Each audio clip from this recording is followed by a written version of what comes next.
សួស្តីអ្នកនាងចង់ខ្ញុំបាទលីមេហ្គាមីងចង់ថ្ងៃនេះក៏ខ្ញុំមានរឿងមួយដែលចង់និយាយប្រាប់អ្នកនាងអ្នកដែលគាត់តាមតែចង់រៀនធ្វើវីដេអូដំបូងចឹងទៅអ្នកនាងចង់វីដេអូនេះគឺវាផ្ដោតមិនមែនតែលើការលេងមិនក្រាស់ឬអីទេហើយគឺខ្ញុំផ្ដោតទៅលើការនិយាយពីរឿងផ្សេងដែរអ្នកដែលគាត់តាមតែរៀនធ្វើវីដេអូដំបូងចឹងទៅចង់វគ្គនេះក៏ខ្ញុំអត់និយាយសាមអីច្រើនទេខ្ញុំចូលទៅដល់ចំណុចទី1យកតែម្ដងចង់សម្រាប់ចំណុចទី1ផ្ទាល់គឺអ្នកគ្នាត្រូវតែចេះកាត់តចាអ្នកគ្នាមិនអាចចេះច្រើនក៏បានចេះតែមកល្មមក៏បានដែរឲ្យតែចេះកាត់ចឹងទៅបាទចេះកាត់យើងបើយើងចេះកាត់វីដេអូគឺជីវិតយើងដែលក្តីសម័យយើងចង់ធ្វើជា YouTuber ហ្នឹងគឺឡង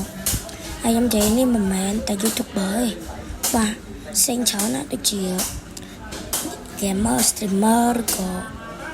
content creator ផ្សេងៗអ្នកធ្វើបានអ្នកនេះហើយសម្រាប់ចំណុចទី2វិញគឺយើងត្រូវតែអត់ខ្លាចបាទយើងអត់ខ្លាចទេចឹងយើងត្រូវតែហ៊ាននិយាយហ៊ានធ្វើបាទបើយើងខ្លាចគឺយើងបាទធ្វើជា streamer អីហ្នឹងគឺវាបាទចំពោះយើងតែបើយើងអត់ខ្លាចយើងធម្មតាគឺជីវិតធ្វើជា streamer គឺស្រួលគឺវាស្រួលណាស់នេះហើយសម្រាប់ចំណុចទី3វិញគឺវាបាក់តិចឬក៏ស្រួលតិចគឺខ្ញុំអត់ដឹងដែរណោះនេះតែចំណុចទី3នេះគឺដឹងថាបានយើងមុនយើងបើយើងចង់ធ្វើ streamer ឬក៏អ្នកធ្វើវីដេអូគឺអ្នកគ្នាត្រូវតែដឹងមុនថាអូខេថ្ងៃហ្នឹងអ្នកគ្នាត្រូវធ្វើវីដេអូពីគេដូចខ្ញុំចឹងខ្ញុំក៏ទុកមុនថាខ្ញុំត្រូវនិយាយមិនវីដេអូមួយនាទីហើយយើងត្រូវដឹងថាគោលបំណងយើងថតវីដេអូដើម្បីអីបាទយើងត្រូវចំក្បួនចឹងយើងដឹងថាថ្ងៃកាលមុនធ្វើអីគេថ្ងៃនេះត្រូវធ្វើអីគេយើងត្រូវដឹងទុកមុនហើយពេលថតគឺរលូនយងរបស់នេះហើយសម្រាប់ចំណុចទី4នេះគឺជាចំណុចមួយដែលយើងគួរតែដឹងគ្រប់គ្នាបាទសម្រាប់តែខ្ញុំក៏គួរតែដឹងដែរចង់អ្នកនេះក៏ត្រូវតែដឹងដែរអ្នកនេះឧស្សាហ៍ចំណុចនោះវាល្អខ្លាំងដែរសម្រាប់អ្នកដែលគាត់ធ្វើវីដេអូដំបូងចង់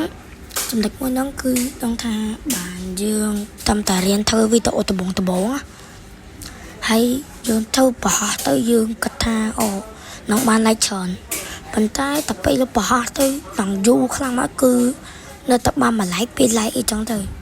បានអ្នកចូលចិត្តប៉ុន្តែរឿងមួយហ្នឹងហើយដែលជារឿងមួយដែលល្អសម្រាប់យើងខ្លាំងហេតុអីមកខ្ញុំនិយាយថាល្អចឹងគឺវាគឺមិនល្អណាស់ណាទេគ្រាន់តែវារឿងមួយដែលខ្ញុំចង់ប្រាប់អ្នកគ្នាដែលខ្ញុំដឹងលើពីគេដែលតែគេដឹងថាគឺទួយើងកុំបាក់ទឹកចិត្តអ្នកនេះយើងខំធ្វើបាទដូចខ្ញុំចង់គឺ like ខ្ញុំគឺបានតិចខ្លាំងតែ subscriber ខ្ញុំក៏បានតិចខ្លាំងដែរតែខ្ញុំនៅតែព្យាយាមនៅតែអត់ខ្វល់សំខាន់គឺក្តីសម័យខ្ញុំចូលចិត្តធ្វើអញ្ចឹងខ្ញុំតែធ្វើវាបាទដោយសារខ្ញុំចូលចិត្តធ្វើវាទោះបានបាន like ក៏ខ្ញុំនៅតែវីដេអូខ្ញុំនៅតែអ្នកស្រឡាញ់វីដេអូខ្ញុំនៅតែស្រឡាញ់ការខិតខំប្រឹងប្រែងដែលខ្ញុំកាត់តផងប្រហោះផងអីផងគឺពិបាកខ្លាំងចឹងគឺខ្ញុំត្រូវស្រឡាញ់ខ្លួនឯងហើយមិនមែនតែខ្ញុំទេអ្នកនេះក៏ត្រូវស្រឡាញ់ខ្លួនឯងបាទចឹងយើងបានវីដេអូយើងអត់ល្អមិនមែនថាវីដេអូយើងអត់មានគុណភាពល្អអីក៏មិនទេគឺដោយសារមកពីយើងអត់សូវល្បីបាទពេលល្បីគឺគេចូលមកច្រើនខ្លាំងតែគឺអ្នកនេះត្រូវតែព្យាយាមទៅអ្នកនេះព្យាយាមយូរ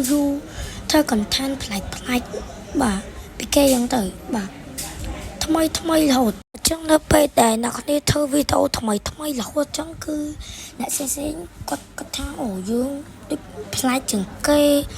ល្អមើលអីចឹងទៅអញ្ចឹងគឺគេចាប់តាមចូលចិត្តយើង like យើងច្រើនហើយបាទអញ្ចឹងបាទអ្នកនេះបការនអ្នកដែលគាត់អ្នកគណៈខុសក្បាលក៏ creative ហ្មងគឺល្អខ្លាំងបាទគឺគាត់នៅខំកំណត់ល្បីឬក៏កំណត់ផ្សេងដែលអត់ទាន់មានអ្នកគេធ្វើបាទអ្នកទីអ្នកខ្លះគាត់នឹកខ្លួនតែខ្លួនឯងហ្មងគឺអ្នកអាចធ្វើបានបាទធ្វើគឺល្អខ្លាំងមែនទែន បាទធ្វើឲ្យយើងចាប់តាមល្បីនេះខ្លាំងបាទល្បីឈ្មោះចឹងយូរទៅគឺអ្វីដែលអ្នកគ្នាសម័យហ្នឹងគឺចាប់តាមទេតាបាទគឺដូចជាការធ្វើ streamer ចឹងទៅបាទគឺល្អខ្លាំងហើយបាទអ្នកនេះចូលចិត្តខាងលក្ខណៈខាង streamer អីអ្នកនេះបាទគឺល្អបាទគឺពិតជាល្អខ្លាំងមែនទែនគឺសម័យតែខ្ញុំក៏អាចលើកទឹកចិត្តអ្នកគ្នាឲ្យធ្វើបន្តដែរបាទខ្ញុំលើកទឹកចិត្តឲ្យគ្នាធ្វើបន្តសារវាពិតជាល្អអ្នកដែលគាត់តាមតែរៀនធ្វើដំបូងតែគាត់អាចដល់ចំណុចមួយដែលល្អបាទគឺពិតជាល្អខ្លាំងហើយសម្រាប់វីដេអូនេះផងដែរគឺអត់មានអីច្រើនតែគឺមានតែត្រឹមប៉ុណ្្នឹងទេហើយបាទគឺអ្នកគ្នាកុំភ្លេចជួយ subscribe និងដាក់សញ្ញារូបកណ្ដឹងចុច like ម្នាក់មួយផងដែរបាទនិយាយទៅគឺខ្ញុំតែងតែសុំអញ្ចឹងតែគឺ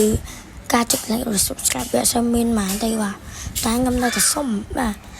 ខ្ញុំនៅតែសុំធម្មតាទេនិយាយទៅគ្រប់វីដេអូខ្ញុំតែងតែសុំអញ្ចឹងឲ្យអ្នកគ្នាបាទពេលសុំអញ្ចឹងវាអត់មានបានទេមកវិញតែនៅគណៈថាវានេះហាអ្នកដែលគាត់លេងអ្នកដែលគាត់មើលវីដេអូខ្ញុំដល់ចប់គាត់ដឹងអញ្ចឹងទៅគាត់ចុចតាមខ្ញុំអញ្ចឹងទៅទោះការធ្វើអញ្ចឹងវាបានឯមកវិញតែនៅខ្ញុំនៅតែធ្វើនោះនេះបាទខ្ញុំនៅតែធ្វើវាអញ្ចឹងវីដេអូមួយនេះគឺមានតែត្រឹមប៉ុណ្្នឹងទេបាទអញ្ចឹងសូមជម្រាបលាបាយដល់នេះត្រឹមប៉ុណ្្នឹងហើយបាទ